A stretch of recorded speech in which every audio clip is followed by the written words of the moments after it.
Hey, this is Mark Pattison back again with another great episode of Finding Your Summit, all about overcoming adversity and finding your way in life. And this week is no different. We've got on the pod Mike Vowels. Mike was a guy who back in the day in the 70s, he was a champion acrobatic skier. So he'd be flying down the mountain and then go off these crazy jumps, fly around in the air, do daffies, helicopters, flips, all this stuff with these twists, and there would be competitions, and he was very good. He was one of the top guys in the Northwest and competed internationally, placed in the top 5, and then after a few years of doing all this stuff, he said, you know what, it's time to move on. So he did, and enjoying life. And then one day he was skiing at a local hill outside of Seattle, Washington called Alpental, going down a very tight chute. He accidentally hit a tree, and tragically he lost all feeling in his legs, so he's paralyzed from the waist down. And we go back and we talk about all this stuff. And the thing about this that makes Mike such a great dude to talk to is his resilience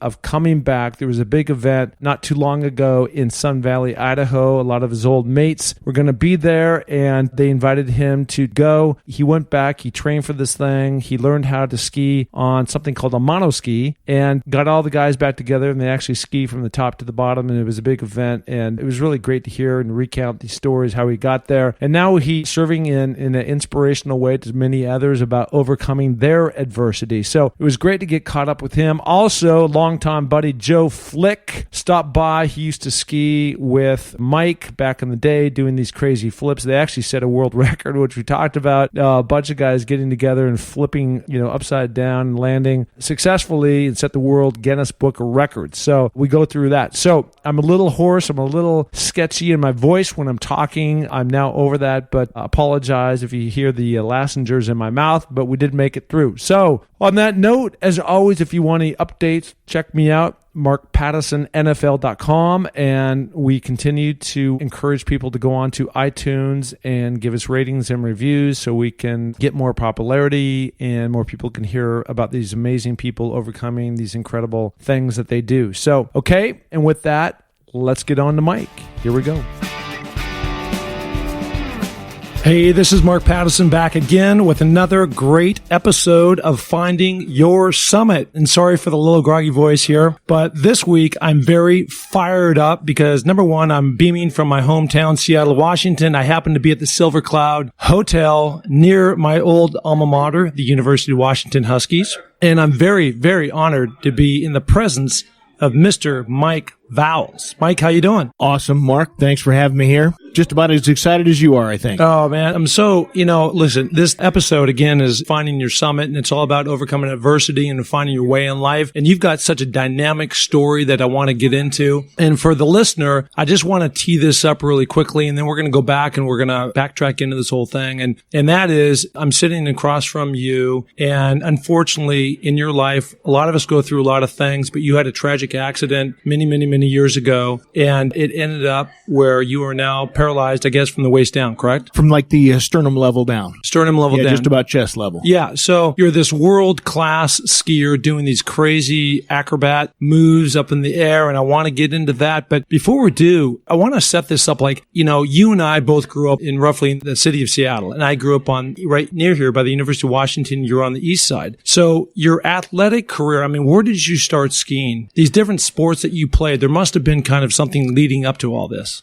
I got introduced to snow skiing through my stepfather, and so it was at age 13, I took my first structured ski lesson. So I started skiing relatively late in life compared to a lot of people. But I started doing structured ski lessons at age 13, took structured lessons again at age 14, like in the 9th grade, 10th grade, took that year off, and I was just a free skier. And during that time, I started playing around with acrobatic skiing, we'll call it. And that was driven by the kind of things I was seeing in the movies, ski movies, the magazines, that kind of stuff. So like most kids, and I'm putting a lot of the story to myself, right? Because this was part of my journey. I played football, of course, and I played basketball and some other sports in school, but I love skiing. So probably like you, I was spending a lot of time in Alpental, which is about 45 minutes outside of Seattle, Washington. Stevens Pass is about an hour and a half. I was taking ski buses and those types of things. But I was also deeply involved in my school school sports. Is that something that you were doing as well? School sports, I played high school football. I became good at high school football, but early on for me, sports didn't seem to be something that I was good at. And the good thing about my personality is I continued to show up for the game. I continued to show up. Turned out for basketball in the 7th grade was cut. Baseball in the 8th grade was cut. By the time I got to junior high in the 9th grade, the bus was big enough I didn't get cut. Yeah. So, I got to be the 3rd, 4th string guy. And it was between my sophomore year and my junior year of high school where a light bulb went off, and all of a sudden it became my time to step up, change my game, change my mindset, and I ended up playing first string both ways my junior and senior year of high school. So that's when I started to come into my athletic being, and during that same time, I was starting to become recognized as the kid in high school at Redmond High School that seemed to be the skier. Yeah, well, that surprises me a little bit because we're going to get into, I've seen some of these movie clips of you doing, you're in the air and you're flipping upside down and doing these twists and around, and that takes a very athletic guy to do. So it surprises me that you weren't that guy also, 13, 14, 15 years old as you're finding your way, in these other sports like football and basketball. Yeah, and I'm one who, tends to believe that the system that was in place back in my time, and I'll say the cutting in athletics, in early athletics, that's got a drawback to it, I think, because there's some things that I might have become better at. Basketball, baseball being one of those things. But, people, I think they come into their own at different times as far as when they, I don't want to say peak because that's more, when you've peaked later on. But for me, I guess I was a late bloomer. Yeah. And so thank goodness, football was something I became good at. And as skiing is just something where it just kind of took off with me. And I had, and my successes as a skier weren't driven as much by natural athleticism. It was work effort. It was, it was really having a dogged determination to get better. So there's a lot of guys that I eventually got better at through dogged determination. Well, like I've said a lot of times to people, it's not where you start, it's where you end. Right. And there's a guy that I actually played with in high school and in college at the University of Washington, Hugh Millen. And Hugh's a big local star up here now, doing a lot of the broadcasts for Huskies as well as Seahawks broadcasts as well. But he ended up playing, 10 years in the NFL. And in high school, he was my backup quarterback. Right. And I didn't even play quarterback in college. So you just never know. And it just took him a period of time for him to grow into his big feet and his big hands. And he became a better NFL player than I was an NFL player. Yeah. He had doubled the length of the career. So you just never know how these things all play out. Right. So you're in high school and you're doing kind of the high school sports. You're playing football, but you're also skiing. Right. So where did this whole thing come in, really kick in about you said you were starting to watch some movies. Was Warren Miller, was that kicked in yet? Yeah. Warren Miller, he was the guy that, was, everybody knows who Warren Miller is if you've ever skied in your life. And so he was the guy where, every year we'd go to his films, starting, toward the end of high school, we'd always go to his films. And it was when I had a film, and it wasn't a Warren Miller film, but a film was brought to our high school to promote the ski school, to try and bring kids into the ski school. And that's where I saw Stein Erickson doing a front somersault. And that was just something where, boy, that triggered me, just that image on the screen. And so I just started, following these guys in the magazines and the ski movies and so forth, and started to want to be like them. And I turned out to be a ski instructor at age 15. And the intent was to become an apprentice ski instructor. And I got promoted kind of right to the front of the line, and all of a sudden I'm a full-fledged ski instructor. So that was something that gave me a big boost. All of a sudden I'm this kid that's recognized as being more than I was showing up to do. That helped me a great deal. And then I started competing in the local competitions that were sponsored by Rainier beer. And I was out chasing, ski boots and clock radios and goofy little things like that were those awards that would be given out. But I was never the top contender, but I was a guy that kept trying to get there. Yeah. And joining the band right now is Mr. Joe Flick. Joe, how you doing, buddy? Good to see you, Mark. Yeah. It's awesome. So awesome. That's good. Yep. So Joe Flick has just jumped into the podcast, and Joe is actually a guy who skied with Mike back in the day. You guys were competing either against each other or with each other, or, part of that whole dynamic. How did that play out?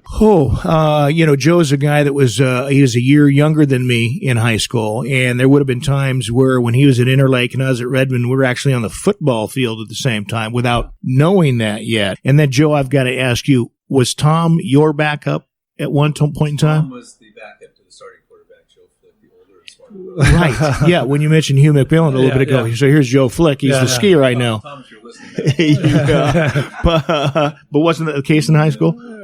Okay. But anyway, so I met, Joe, on the ski hill. And then it turns out we're playing football together at the same time and so forth. And, and then I can remember my senior year in high school, Joe and I, different cars and stuff, but we both made it down to Heavenly Valley, California to compete with the big guys. And, Joe's a junior in high school. I'm a senior in high school. We're pretending we're 18 years old and can be in this competition and so forth. And so I started getting around Joe at that point in time. So how did that go? So you're starting to go to these different competitions. And at this time, I'm sure you're doing these crazy flips and twists and everything else, right? Yeah, and at that point in time, it was still such an experimental, pioneering sport that it was the wild, wild west, absolutely, of this sport that has evolved into an Olympic level game where it's really amazing what these guys are doing these days. But at this point in time, it was, it was the wild, wild west. And it took me a couple years after that before I started getting dialed in and doing some incredible things and being able to stick these jumps over and over and over again flawlessly. But in the beginning, it was go and throw. So according to the Pacific Northwest legends, as they be, there was something that you invented called the Vowels Copter. Yeah, the Vowels Copter. The Vowels Copter. So yeah, what is that? Yeah, the story behind the Vowels Copter. It's Do you know about this, Joe? Yeah. So, Mike is our hero. but Anytime I get the opportunity to be around him, I'll take it. But the Vowels Copter, it's a 360-degree spin, which people call a helicopter. And so, I ultimately, after figuring out just how to do a helicopter, I started then figuring out how to do what was called a daffy, which is, spreading your legs like a duck, like a daffy duck. Yeah. And so it was this helicopter with this different spin to it. And it was something that was very electrifying to watch, but it was something that technically wasn't exactly what it is that I said I was trying to do, but it was a jaw dropper. It was an absolute jaw dropper. So I brought this jump to Sun Valley, Idaho for a competition in 1974. And at that time, inverted aerials were prohibited due to some injuries that took place. So I was just in a great position to do real well in the jumping competition, and I performed well, but I ended up getting 24th place. So I went to the judges afterwards and I talked to one of these guys, just kind of said, what's the deal? I'm doing this thing that is, crowd reacts to it. And it was all about, I wasn't doing exactly what I said I was doing. So with that being said, the next competition, I went to Jackson Hole, Wyoming, competing against the same group of guys. And I said, I'm doing a Vowels Copter. That way, nobody got to say anything about, well, what's that? Well, it's a Vowels Copter. And so then I went to 6th place. So I went from 24th place to 6th place doing the same thing. So then that just became my signature jump, the Vowels Copter. So you must have been doing something right, because in 1976, I think you won how many? 12? Competitions? Combined between 74 and 75, I won 12 aerial competitions collectively in the Pacific Northwest. Sure. And then you went nationally and you won another 5. Yeah, you placed in the top 5. On national level, I was good enough to place the top 5. I got a second place once when I was off on the East Coast in Quebec, Canada. I got a 4th place in Colorado. So that was, to this day, is a big deal to me that I did that well against some serious competition. So, and what do you get when you win one of these things or you place high? Well, a pat on the back, a ribbon? Back then, I mean, it started out in high school where we were chasing clock radios and black and white television sets. It was trinkets, I call it. And then, later on, you'd have the ability to get some cash, but it was pocket cash, but it seemed like a big deal at the time. But for me, my big thing that I accomplished was right out of high school at age 18 and 19, I ended up driving a Porsche 914 for 2 years in a row. Sure. That was a year's lease that I won. So I'm a kid out of high school, and I'm not a kid from, any family of big means by any stretch. And I'm the kid driving a Porsche 914 at 18 and 19. You're living the dream, man. So I was definitely living the dream. You were living the dream. Yeah. And I look behind the wheel, as Joe said. I look good. Mike was quite the trendsetter. It sounds like I saw some of the glasses you're wearing. And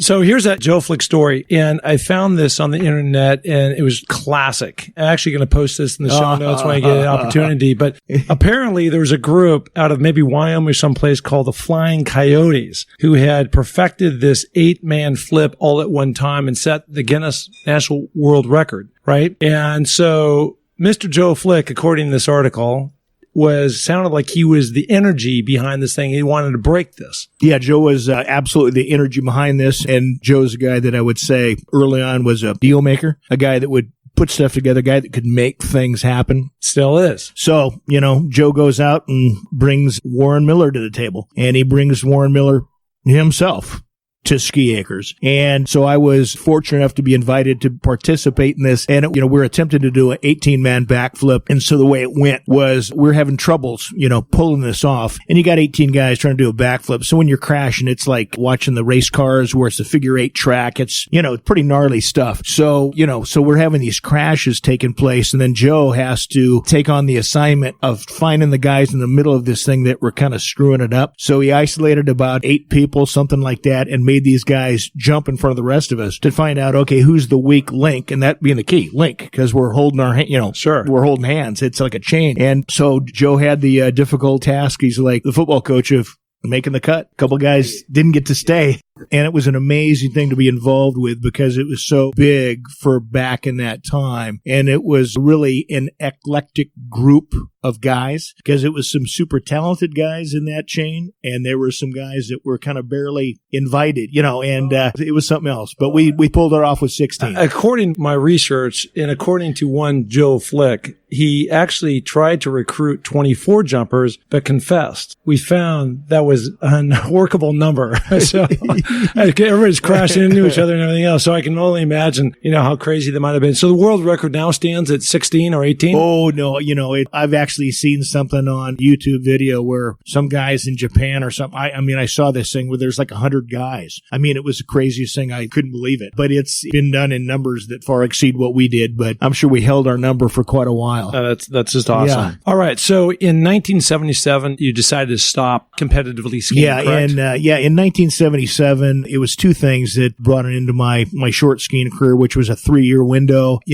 One of the things was we had a snow drought that winter. And so all across the U.S., it's just not snowing any place. So my ski sponsor at the time had been giving me, cash per event to go to these events. And they just said, hey, we're not selling skis. We just can't do that for you. So all of a sudden I had an economic consideration because I was living hand to mouth as a skier. I pulled it off, but I was living hand to mouth. And then the next component was things were really starting to escalate as far as the level of skill and talent these new guys were bringing to the game because I was a skier that learned to do acrobatic stunts. These were gymnasts learning how to ski and doing things of unimaginable proportion. So it was pretty clear and obvious to me that I wasn't going to be doing anything where I was going to be bringing home the goods any more than I had been. It was just my time to just step away and say, hey, I did pretty good at that, but it was my time to just, call it. I didn't throw in the towel. I just called it. Well, listen, I got thrown out of the NFL. So,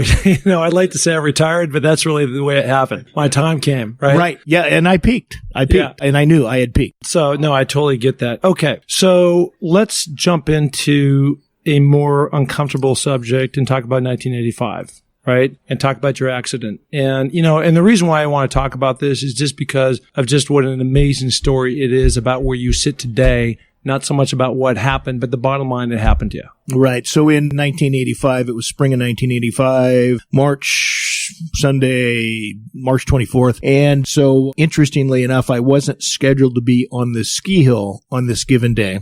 I was starting the process of building my log home out in Duval, and I was supposed to have a guy come out with a portable sawmill. We're going to be sawing logs and lumber. And the guy called the night before and said, hey, it's, we got rain in the forecast, so we just need to cancel. So then I get a call from my buddy Dennis McCormick, lifetime best friend, and he just said, hey, you want to go skiing? And I said, sure. I just had something cancel. Let's go skiing. So on a day that I wasn't even expected to be on the hill, I went up. And so probably before noon that day, I ended up striking a tree and suffering a spinal cord injury. So that took me off the hill in 1985. And as a result of that, I didn't ski for another 28 years. I pretty much just wrote it off and just said, that's not something, the sit skiing was starting to show up, but in a real crude form compared to, nowadays they got some pretty high tech stuff that I'm sitting on now. But back then it's just something where I just couldn't see myself skiing any differently than the way I had been. And I just said, no, you know what? I'm closing this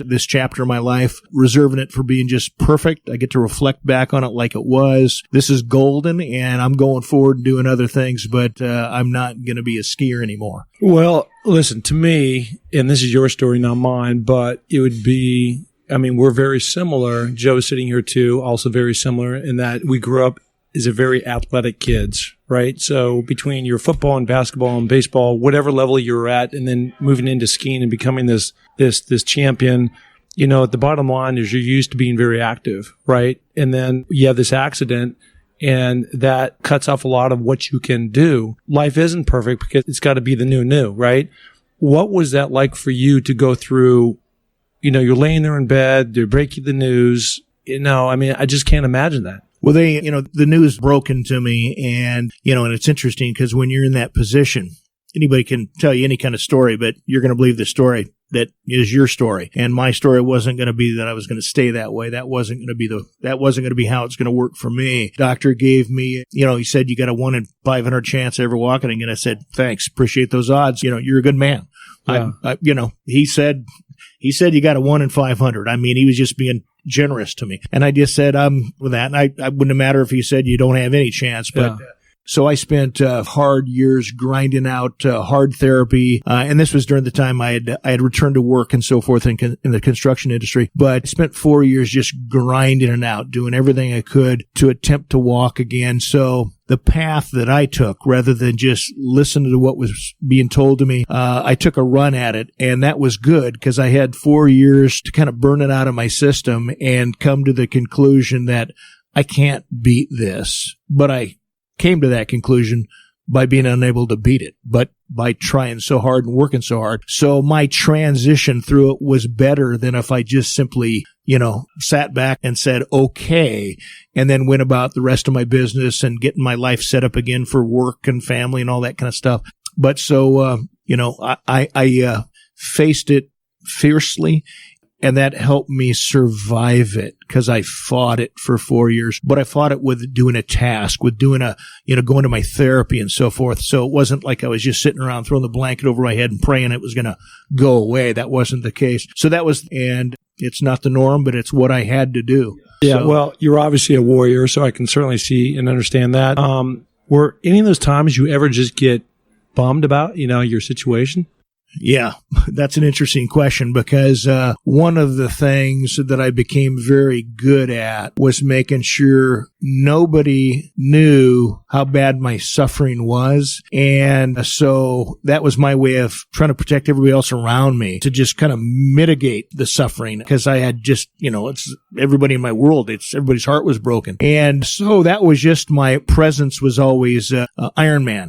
That's just how I handle it in front of everybody, trying to, make everybody else be as comfortable as they could with my new path forward. And, that was just the nature of my character at that time. And, since that time I've, but it's taken a long time. I've learned to disclose more of hardships and so forth, and knowing that it's okay. Everybody else is going to survive along with me. But I never did throw the blanket over my head. I never did go there. I had a good, successful career in the construction industry. 12 weeks after I got out of the hospital, I was back working. And so I never did anything but having my nose to that grindstone. So I never spent any time crying over spilt milk, I guess. Yeah, no, I can appreciate that.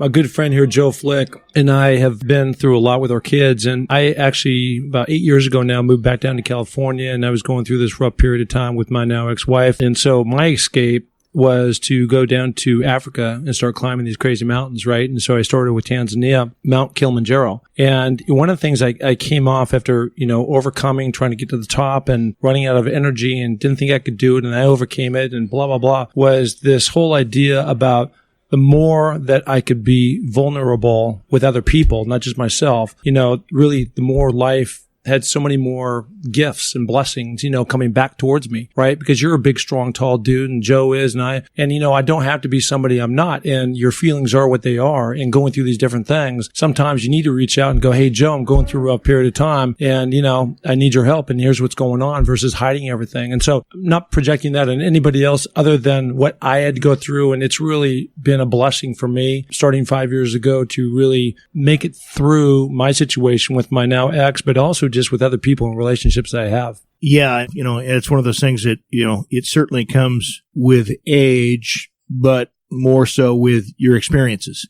Things that you've experienced where, it's a lot easier to throw that stuff out on the table now than it was, when I was younger. And so, yeah, the whole pain and suffering thing, and Joe's interrupting me here. Yes, Joe. No, Mike was such an inspiration to all of us when we were skiing. And earlier in the conversation, I mentioned that Mike is one of my heroes. And he certainly was on the ski hill, but it was the Mike Vowels after the being paralyzed from the waist down that really got me to respect him more than I did before. Mike has done a lot of things that people aren't aware of. This is a guy that had gone out and sought veterans that were disabled or paralyzed and made big differences in their lives. I recall the home that you had built, or at least modified to ADA standards, for a tank commander out of Iraq. And, you've got your hands full. We all do in our day-to-day lives. But to be in a chair and to take on something like that, it was just a beautiful thing. Mike, all your friends look at you as this hard-driving guy. And, you've been a great friend of mine, and I've really appreciated that relationship. We had a ski relationship for a long time. And what I'm most impressed by is what you've accomplished, not on the hill, but off the hill. Tip of the hat to you. Yeah, thanks for that, Joe. And, one thing I want to mention that, too, that, because Joe's bringing something up that happened in 2004 where we had the war going on in Iraq, and it was something where I got involved in helping a family with a military husband that came back from the war as a quadriplegic. And one thing I found out through that experience, it was great for me to immerse myself in somebody else's trouble, in somebody else's problem, and I continue to do that to this day. And anytime anybody has the chance to help somebody else out, it helps put your own troubles behind you. It makes them look less significant if I'm trying to help somebody else with their problem. And that's been a great learning experience for me that when I get a chance to do that, and I'm pursuing that going forward, makes my life better if I can help somebody whose problem might seem bigger than mine, and even if it seems lesser than mine. Yeah. So you and I talked about this a little bit before we went on here, and that's about Joe. I was telling Mike, lucky me that I get to be on this side of the mic. I get to interview so many of these amazing stories and guys like you. And what it gets down to in life is all about perspective, right? And that's what it is. And that's what you're talking about. And, I've got my thing. It's relative to me, but somebody else got maybe something a little bit different. You've got something going on, Joe. And, we all have something that is relative to us that makes our world. But if you can just look out there, and, at least I've got my arms and legs and, my mind and wits and, people that love you. There's a whole lot of stuff to be grateful for, right? Absolutely. On that journey. Happy Thanksgiving. Okay. So 28 years later, after this happens, right, in 2013, where did this whole idea come up about, I want to ski again? So 28 years later, because I was committed to never skiing again. And I'm a guy that when I commit, I commit. And I was committed. I'm never going to ski again. That's just how it was. And it was, I had a situation where there was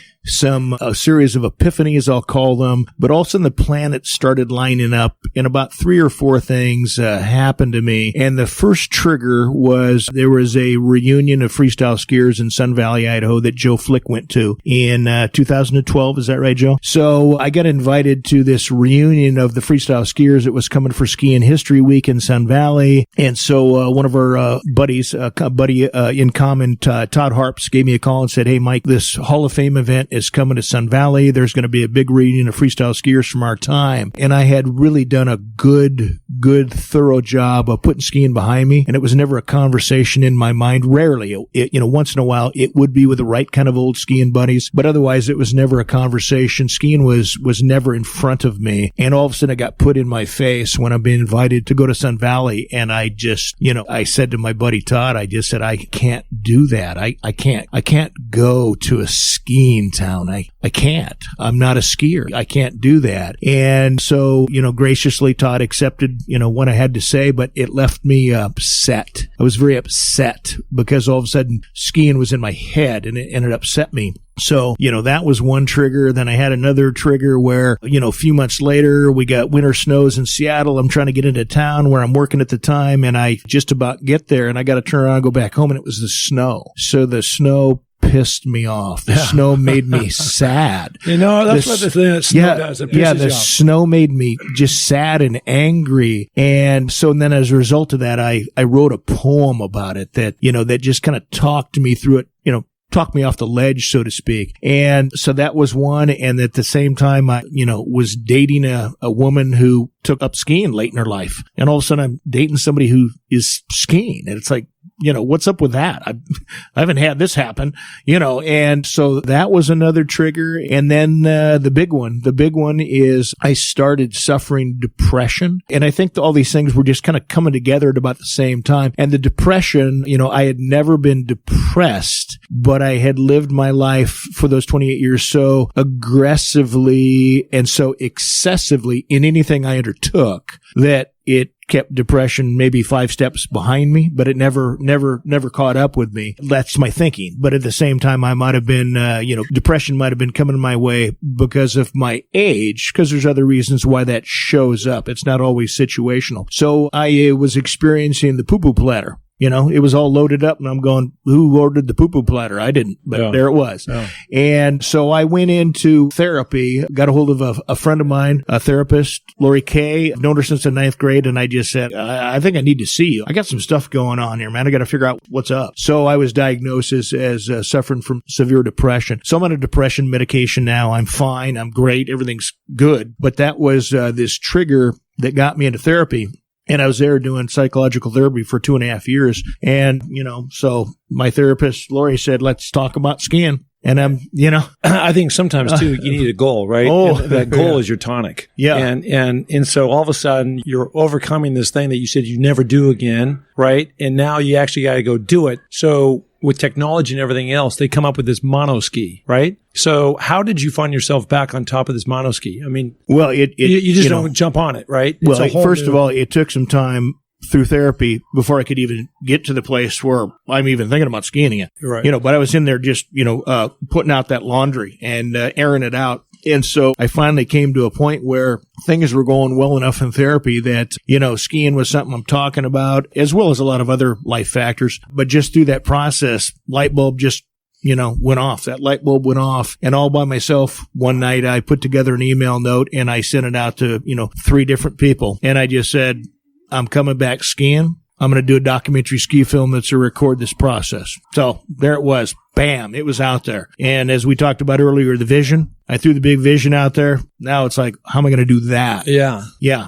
So that was the beginning. So what were those steps? I mean, where do you go? Living in Seattle, for people that don't know, there are ski areas that you can be at within an hour of the city. Did you start here or did you go to Sun Valley? How was that? I did not do it here in Seattle. I just thought, if I'm going to do this, I need to do a big getaway. I need to go to a magical place. That would be Sun Valley, and that's Idaho. Sun Valley, Idaho. Yep. Because I just thought I need to really get away from everything that I do and have this be a very remote thing that I go off and do. But as much as I was doing it away from where I live and so forth, with the help of Joe Flick and other friends, we put together 30 plus people that rendezvoused with us in Sun Valley. And Joe and Drew Merklinghouse, man, they had this set up venue of all these different things we did day after day, night after night for this full week. And my job was to take ski lessons every day and then go out and do the stuff. Take ski lessons, go out and do. So every day there was a different thing and a different event that Joe and Drew put together, and it all culminated with me after 6 days of skiing lessons. On day 7, I skied everybody down from the top of the mountain, 30 plus people, and it was something.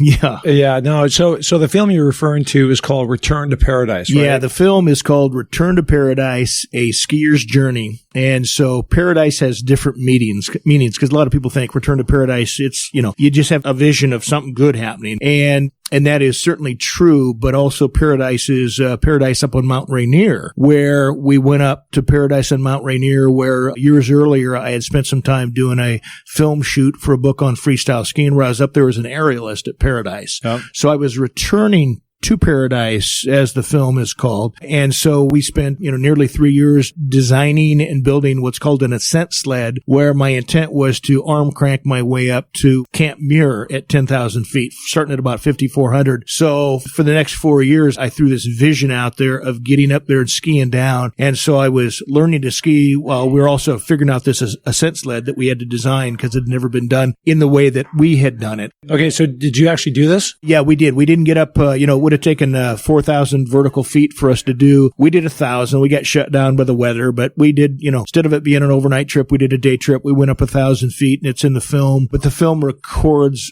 all of my learning how to ski again, all of my disastrous situations that were part of that, all of this training and design work that went into my ascent sled. And so it's a film that covers 4 years, and it's an hour and 10 minutes. So I was going to ask you about that because I saw some clips that you were up around Paradise, which again is on Mount Rainier. And I've been on Mount Rainier many times. I've climbed to the top. I've been to Camp Muir probably, 5, 6 times. I've led a number of people up there. And for people who have not done that, I got to tell you, it is steep. And even going to the first mile, whatever you want to call it, I was up there recently with NFL Films, and those guys were huffing and puffing, on their way up.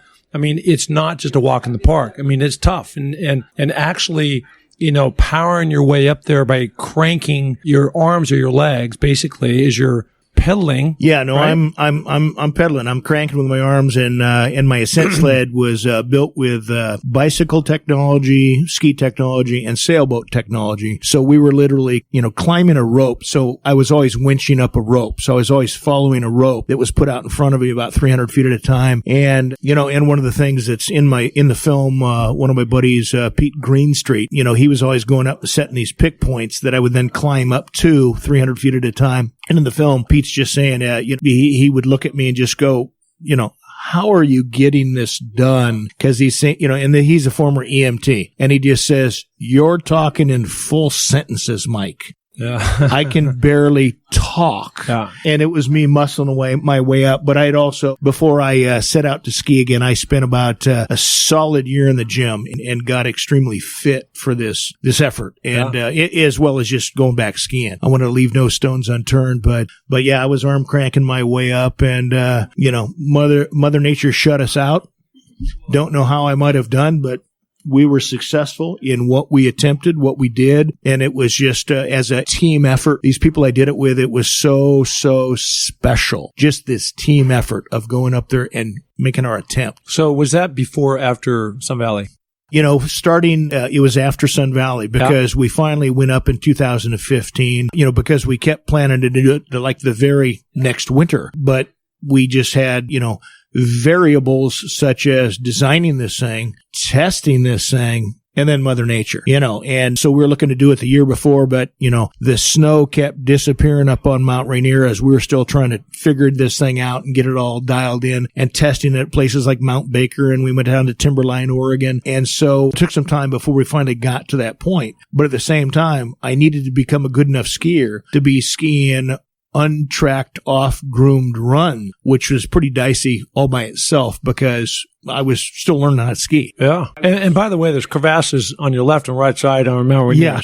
Oh, and streams and streams. Oh, yeah. A lot of stuff going on there. Oh, yeah. So where can people find this movie, Return to Paradise? And by the way, it's a great film. I mean, I watched it, and I'm not just telling you this to tell you this, but I was really captivated, by the story, by the scenery, by other people involved, by the love of a lot of your pals, like Joe, in the movie talking about, what you meant to them, about the inspiration and all this stuff. But where can they find this movie? So the movie Return to Paradise, A Skier's Journey, it's not something that it's out there to buy. So myself, Mike Vowels Skier, you can find me on Facebook, you can find me on LinkedIn. So anybody that wants to reach out to me, what we're going to use the film for is I will bring that film to your gathering of people. And if you want to produce something where you create revenue for a nonprofit group, your group, whatever it is you want to do, I'll come there. I just need my expenses to be paid if it's out of town. But my whole ambition here is to pay it forward.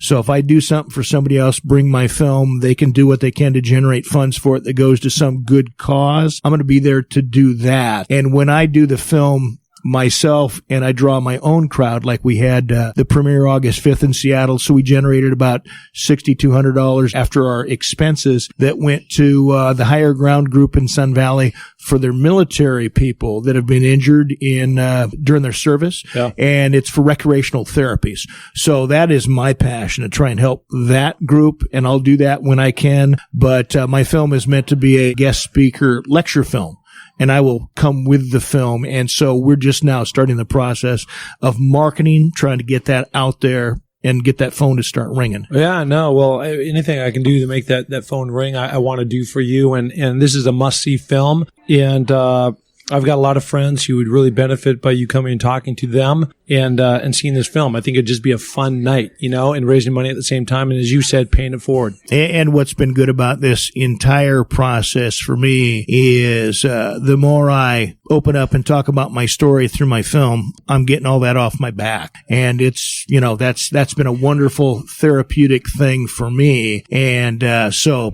I just want to get out there and simply let people see what my story is. They're going to get from it what their take's going to be is going to be individualized. So, it's just, it's me going out there as a storyteller, and I've got a story to tell. And so far, it's, people are getting pretty excited about it. Well, I'm excited about it. And, as I continue to learn and find my way, this thing is all about the journey, not necessarily about the destination.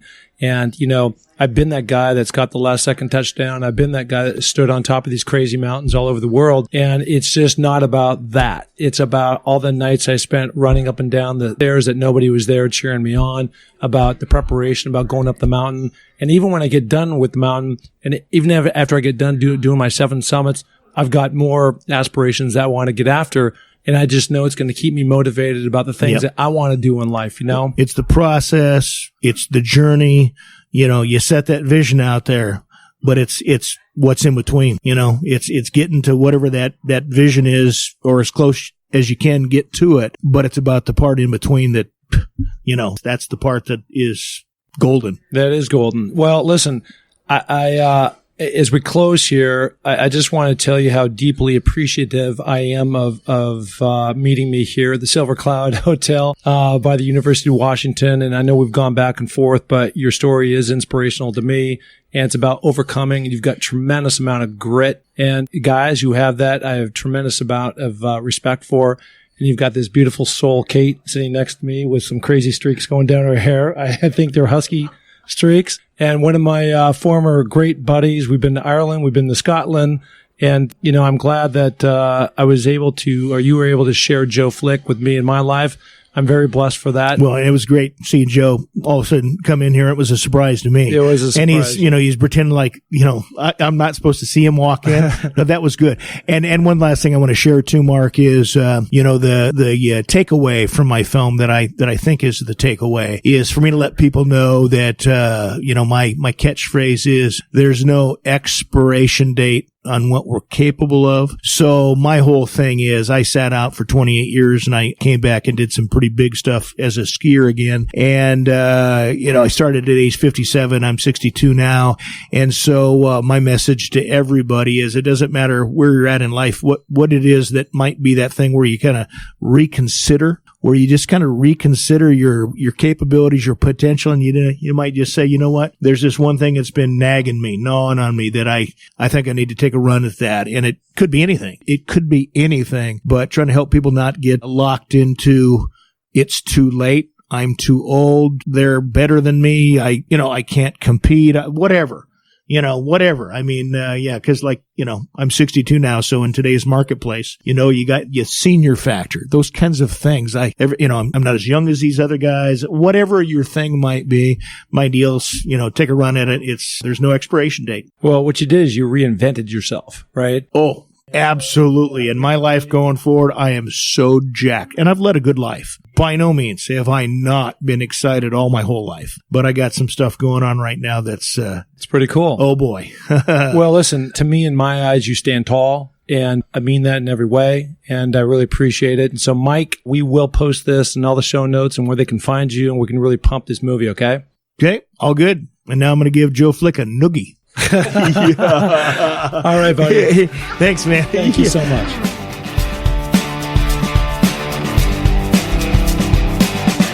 Hey, and thank you so much for listening to the Find Your Summit podcast. We are so glad to have you along for this journey. And if you enjoy the show, please tell a friend, share it on iTunes, spread it to the planet. We're looking to broadcast this to every person that is out there because, as you know, everybody has their own summit that they're going after. If you're looking to follow my journey, you can find that through my social links on markpattisonnfl.com. That's Mark, M-A-R-K, Pattison, P-A-T-T-I-S-O-N, NFL.com. So, until the next podcast, just remember, clear eyes, full hearts, and remember, it takes a little more to make a champion, so make it happen. Thank you. Bye.